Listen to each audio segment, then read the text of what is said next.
রাস্তা দীর্ঘদিন যাবত, যার কারণে আমাদের ব্যবসা বাণিজ্য সব বন্ধ হয়ে গেছে। এখন যে পরিস্থিতি, এখানে আমরা দোকানপাট সব ছেড়ে দেওয়ার চিন্তা ভাবনা করতেছি, কারণ আমরা সবাই এখানে লুজার যারা আছে এলাকাবাসী। এখানে অনেক গার্মেন্টস শ্রমিক যারা আছে, সবারই পরিস্থিতি খুবই খারাপ।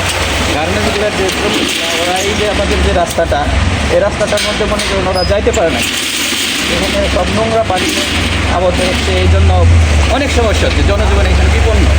এই এলাকার থেকে মনে করেন যে যারা আছে সবাই চলে যাওয়ার একটা চিন্তা ভাবনা করতেছে।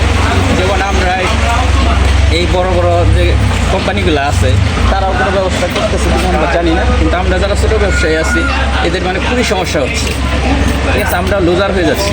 আশা করে আসছি এখানে ব্যবসা করার জন্য, কিন্তু আমাদের দেশের থেকে টাকা পয়সা নিয়ে এসে জমি টমি বিক্রি করে নিয়ে এসে ব্যবসা করার জন্য চিন্তা ভাবনা করছি, কিন্তু আমরা এখানে এসে পুরো লুজার হয়ে যাচ্ছি। অতএব আমরা সরকারের কাছে যারা প্রতিনিধি আছে তাদের কাছে আবেদন করতেছি, আমাদের এই রাস্তাঘাটটা যেন অচিরেই মেরামত করে দেয়, আমরা যেন ভালোভাবে ব্যবসা করে জীবনযাপন করতে পারি।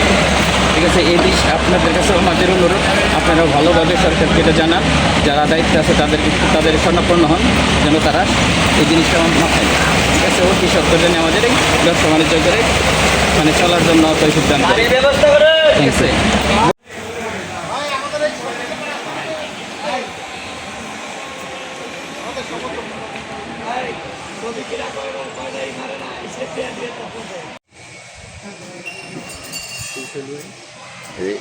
এই কক্সবাজারের ছবিটা নিতেছে এইখান থেকে